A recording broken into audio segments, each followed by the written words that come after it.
God, I love all the conversations about online dating. Oh my God, and Erica, I have to say, like, I am super fucking jaded about all of it, which I know is what you shouldn't do. My New Year's resolution was to not date anymore, and it's going great.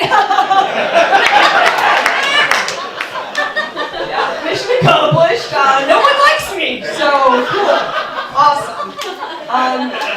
But yeah, I've lived in New York 10 years now, and I've done like the fucking gamut of them. I've done so many online dating sites, and man, like I've had some doozies. Like I think I've had uniquely bad luck. Like I was dating a guy for straight up 5 months, okay? Like real dating. He gave me a copy of Motley Crue's The Dirt, like real dating, okay? You know, gifts are being exchanged. And he ended things by just ignoring me on Valentine's Day. Yeah, literally, no nothing. No text, no call, no nothing. So like February 15th, I was like, fire up the old email. I'm like, hey there, Nick, got the message. Loud and clear, eat dicks, you know? Yeah, I hope he's dead. Yeah, I've been through a lot of stuff. I one time got stood up on a date. I was at the KGB bar right upstairs. A guy just straight up stood me up. I just sat there and drank whiskey and cried all night. It was actually a pretty fun night, I gotta admit. You know? Gotta love yourself, love your own time together. But I thought I would tell you guys a story about me meeting a guy the old-fashioned way on the train. Yes. I met a guy a couple years ago on a Amtrak train, so classy shit. Rich people. It was the Sunday after Thanksgiving, taking a train from Boston to New York. I grew up in the Boston area. Oh yeah, Massachusetts! So the train is packed. I am sick as a dog. I have a wicked cold, and I was young and dumb, and so I didn't always look my best. I was like, I'm just gonna get on the train looking like a pile of dog shit. Of course, that is the one time I have ever met anyone who isn't a goddamn monster, you know? So I'm sitting there just like a pile of tissues, like, no makeup. And this like super cute rando is like, is this seat taken? And I was like, oh my God, it's happening, you know? Everyone says this could happen, you know, and it's happening, and I look like shit. So we chat for 4 hours. We have such a great conversation. This guy's really cool, works in advertising, lives in New York on the Upper West Side. At the time I was living on the Upper East, you know, we could make it work. And he's not really my usual type. I usually date guys who are basically just like fighters. But I used to date a guy who was, shit you not, a hockey goon. Do you know what a hockey goon is? It's a fucking guy who knows how to skate, but he's mostly a boxer. Like, so hot. It's a professional hockey player who's just there to fight. Me and Ryan, we had a good time. Although, when we were dating, he quit being a goon because, like, it'll fucking wreck your brain. So he was a truck driver when we were dating, which is also pretty delicious because he got some free shit when the truck would be, like, full of random shit. Anyway. He was a great guy, but he dumped me by a text, so let's grow up, you know? So anyway, I meet this guy. He's not a fighter, but like, I'll diversify my portfolio. So we hit it off really well. He seems really nice. As we pull into Penn Station, I give him my business card. I'm an adult. And then, you know, about like a month later, he reaches out and he's like, hey, you want to meet up and have a drink? And I'm like, oh, good. Okay, I have a second chance. Like, my cold is over. I will wear makeup and functional clothes. Like, here we go. So we make a plan to go to a wine bar on the Upper West Side. And as the, you know, it's like maybe 3 days later. And so there's a weekend in between, and that weekend I somehow end up at this like really rowdy bar on Avenue C, and there's the restrooms are downstairs, and I'm extremely drunk, and I go down to the restroom, and it's, single occupancy, like any sex, any gender, whatever. And I push, and the restroom door is open like an inch, so I assume no one's in there. So I do the thing where you kind of like, you're knocking while you're pushing it over, but you know nobody's in there, you know. And apparently somebody's in there. And someone is probably either like lifting weights or doing a ton of cocaine, because somehow I catch, my finger like catches on the like other side of the door, and the guy just slams the door. I know, I'm very sorry. Yeah, and he's literally slamming it, and I'm like, I'm caught. And the guy like does not give a fuck. Like, he's just slamming the door. So my finger gets slammed in this door so badly.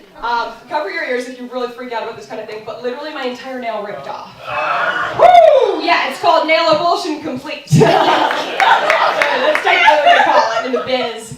So literally my nail gets ripped off and I'm like, ah! And your fingers bleed like crazy because you have a shitload of veins and capillaries in your hands and fingers, as we all know. So my finger is like a blood spout, like it is so much blood, and I'm like, oh my god, oh my god. And so I run up to the bar area to like get a napkin or something, and these like tough, like hard-ass barbacks are like, ah! And I'm like, I know! And he's like, oh, nightmare. I'm like, it's so scary. Oh god. So they like give me some like thing, just like a napkin to wrap it up with, and I'm like, yes, I'm gonna go home. So I get in the cab. I just go to my apartment and crash because I'm so tired and drunk. So my finger like bleeds throughout the night, but like eventually scabs a little bit, and I wake up and I'm like, oh fuck. So I go to Lenox Hill Hospital, bless that hospital, they're great. They give me a tetanus shot because like God knows, I don't, you know, like I guess you can never have too many tetanus, you can't OD on them, so why not? Have another one. So I get one of those. And they're like, okay, for a couple days, you're gonna keep on a wrap for a couple days. It's like a pretty heavy foam padding. It's like this gauze, and they wrap it like crazy. Yeah. And it sucks because it's very painful if I have blood hitting the tip of the finger. It rushes all the way down. So I really gotta keep it up. And it looks like a foam #1 finger. It's huge. But I'm like, I gotta go on a date with this guy, you know? We met on the train, it's such a great story. So I get to the wine bar first, and I'm like waiting for him. And he arrives, and it's just like, what the, you know, and I'm like, I can explain. So we have like a pretty good date, except like the whole time I'm trying to drink red wine out of this like giant goblet, and I keep bonking myself in the face. I'm like, fucking A, you know? The whole thing's like, it's like a pretty terrible second, or like first date really, but second interaction. But as you say, I wasn't super into him, which made me very happy, because I was like, oh, I could actually take this in a functional way and not be like a psychopath and like, I'm so in love, you know? So things were proceeding at a nice pace. So second date, like kind of a fucking shit show and, you know, not so great. So he's like, let's go out next week. So by the next week, my fingers are pretty free and easy. And it's not wrapped up in the weird gauze thing anymore. Now I'm just mostly wearing like a little hat on the tip. So now I have all use of all my digits. It's pretty exciting. You don't know what you got till it's gone, I'm telling you. Enjoy your pointer fingers, assholes. So we make a plan to go on another date. And I'm like, okay, this third interaction, this is gonna turn this boat around, you know? I'm really convinced. Okay, here we go. So we go to a pizza place on the Upper West Side, and we have pizza and a bunch of red wine. Fantastic, great conversation, good times. And then he's like, do you wanna go back to my place and like watch a movie or a DVD? And I'm like, yeah, cool. But he like doesn't have, for some reason we have to like go to a store and buy a DVD of Gone Baby Gone. Like I'm not quite sure why we did that, but I love Boston movies. I mean, who doesn't? You know, you grow up there and you're like, yeah, I'll watch Ben Affleck all day, every day, you know? So, like, I can't get enough of like trying to be like, parse out, is that a good Boston accent? I'll give it to you. You know, I love it. So he buys Gone Baby Gone, and as we're walking to his apartment, I just have this like rumble in my stomach. Like, and like I'm starting to sweat a little bit. And I'm like, oh no. Like, I can't, what are the chances? Like, this poor fool who sat next to me on the train has endured the worst of me, you know? And so we're walking to his place, and he just bought Gone Baby Gone basically for me, you know?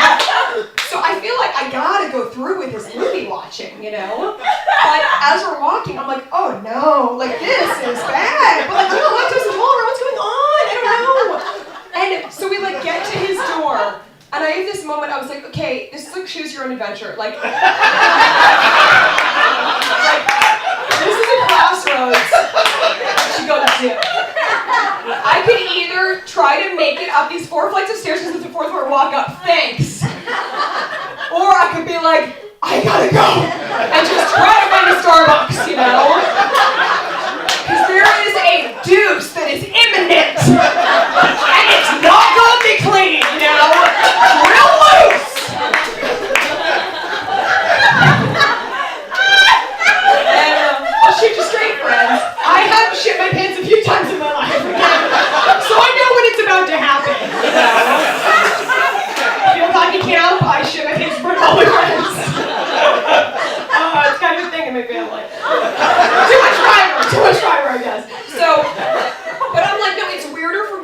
ramble away, you know? So I'm like, okay, let's do it. So I'm like, let's go! And I'm like taking the stairs 2 by 2, like go, 4, walk up. Just like, get up to his face. I'm like, we gotta hit the stalls. It gets too much wine, right? You know, like I want him to just think about pee, not as gross, you know? So I'm like, oh, I'm just gonna pop in the restroom. And he lives in a pretty small, it's not a studio, it's like a 1-bedroom. And he has a real living room, but the restroom is right off the living room. It's like a paper-thin door. And he is a crazy person, so he doesn't turn on any music or television. He just sits on the couch in silence. What are you doing? You're a psychopath! He's just like sitting there in silence, and I'm like, oh god. So I go to the bathroom, and like it's going down. Like, and I don't turn on the water. I didn't know that was a trick that people turn on the water to like mask the sound. No, let it ride, you know.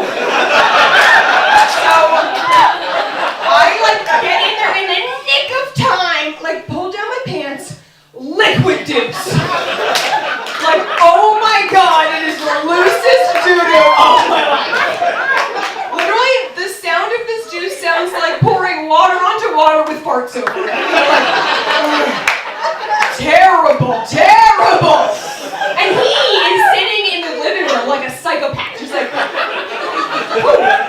So I come out, and he's like, let's watch the movie. I'm like, oh sure, okay. So he starts Gone Baby Gone, and as we're watching, I realize there's gonna be a round 2. And so I literally sit like this, like yoga wrap around, just like, lock it up! Because I'm just trying, I'm like, if I can get through 20 minutes, I can go to the bathroom again and maybe not seem like a total psychopath. So I'm like, so we get like 20 minutes into Gone Baby Gone, I'm like, I gotta hit the stalls again, you know? And he's like, you want me to pause the movie? I'm like, no!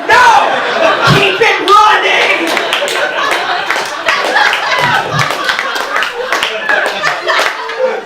We got through the movie, literally as soon as the movie ended, I was like, good night. And I gotta say, I literally never saw the guy again. Because yeah, I just feel like, you know, this wasn't meant to be. Like, I was sick, I had the foam number 1 finger injury, and I practically shit my pants in front of you. Like, I gotta call it, you know? I'm Selena Coppock, thank you so much.